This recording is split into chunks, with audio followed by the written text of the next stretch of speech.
Hello everybody and welcome back to the Fortress of Solitude. Today we're going to be talking about One World Under Doom issue 3 by Ryan North, R.B. Silver and David Curiel. Dr. Doom's rule of Earth takes a bit of a turn as the Avengers, having failed to thwart Doom's takeover, devise a new strategy. They're going to team with the Masters of Evil to take the fight directly to Doom. I love the dynamic this brings to the book since it's not just some uneasy alliance this time. The villains have just as much skin in the game as the heroes, and they also kind of have a leg up on them since the Avengers keep failing to try and stop Doom's plans, thus gathering the ire of the public as well, something the villains don't actually care about. And as Doc Ock puts it, he's sick of the Avengers screwing up, so they need a genius like him. As explained last issue, the heroes and villains team up will be a two-pronged attack, a direct assault on Doom's stronghold in Latveria to serve as a diversion, while the magic-capable members, Scarlet Witch, Baron Mordo, and Goblin Queen conduct a covert operation to probe the minds of the world leaders and determine if Doom employed any of his supernatural powers to secure their allegiance. I really like the interactions North writes between the Avengers and the Masters of Evil. They are arch-nemesis of each other,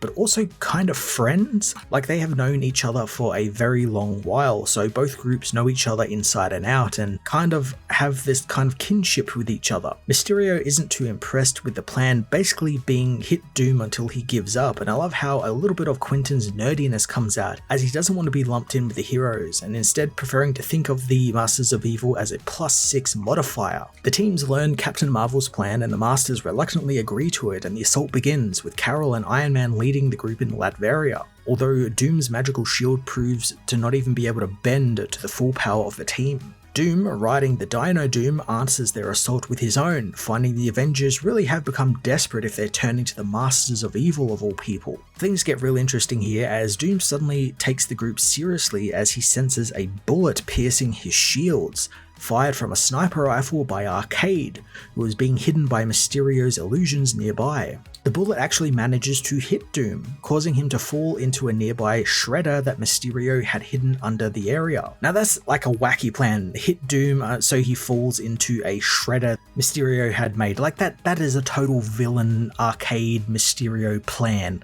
a big comical shredder to take down Dr. Doom, and I love that. Like, not even for an instant do you think it's gonna work, and it doesn't work. Like, of course it doesn't work. The rest of the villains attack Dino Doom, hurting the dinosaur and Doom himself, as elsewhere, the magical infiltration into the minds of the world's leaders reveal that Doom did not use mind control or any other mystical means to gain power. Instead, he simply negotiated, offering promises of peace and stability to the other leaders who accepted it willingly. A real cool part of this story being all about Doom is we get to see things in an event we don't normally see if it was from the hero's point of view. Stuff like from what the villain is up to behind the scenes, like this, and how Doom is actually actively trying to help the world and make it better, albeit in his clearly arrogant way that only Doom can do. It also means that the Avengers are actually in the wrong here. They are standing in the way of progress, real progress that we've actually seen happen in the past couple of issues,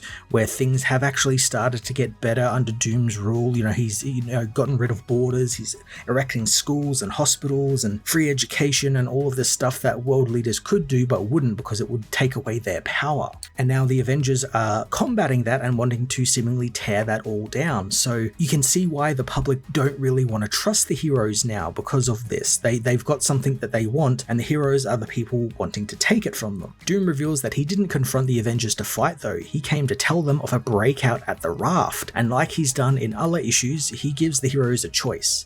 They can stay there and fight an unwinnable fight against Dr. Doom, or they can leave to prevent the villains escaping the raft prison. The way Doom phrases it here is just brilliant as well, laying out this choice as if the Avengers actually have a choice, but he knows full well they don't, and they have to help the people in order to gain some sort of public perception of them back. Carol doesn't actually want to do any of that. She knows full well that Doom has some trick up his sleeve, and this just helping the people at the raft and, stopping the villains might make it look like they're fighting alongside Doom and are actually helping him, which is something they don't want to be associated with either. Ryan North has been really coming up with these really cool ideas to back the Avengers into corners, and the fun thing is it's always a simple premise. The heroes have to either help the people and abandon their attack on Doom, but it's presented in a way that's never the same way twice. Like before, the heroes tried outing Doom's plans to the public, and that backfired since Doom actually came through on those plans and actually helped the people.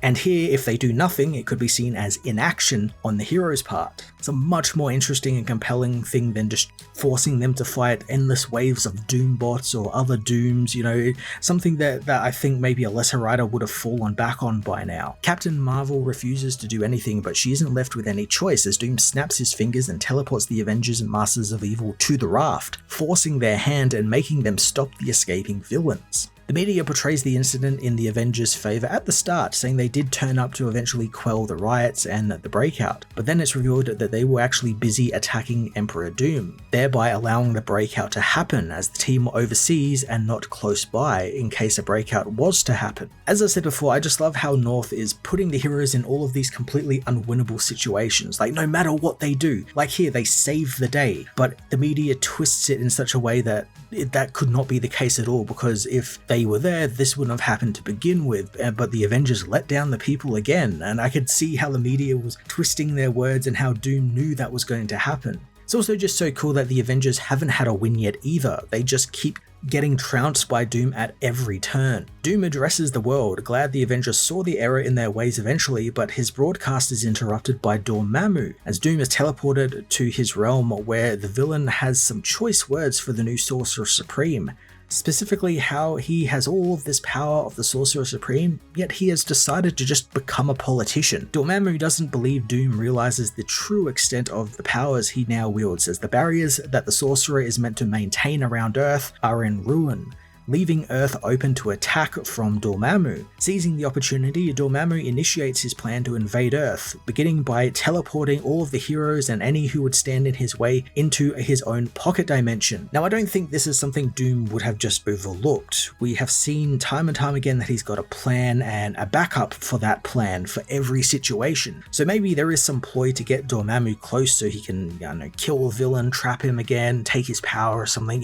Doom definitely has a plan in motion, and I'm sure in the next issue we're going to find out what that is. One World Under Doom issue 3 was another really fun issue. This felt more like a big summer event as it was filled with action and intrigue, but it continued to build on the stuff I've really liked about this event series overall, which is Doom playing the games he does with the heroes, defeating them in really interesting ways that isn't always punching them or causing explosions and traps and stuff like that. It's traps set by the Avengers themselves that they walk into. It's really interesting. With Dormammu joining the story, I can't wait to see how Doom handles a threat that actually stands a chance against him and how Ryan North will approach it. I'm going to give this issue a 9 out of 10.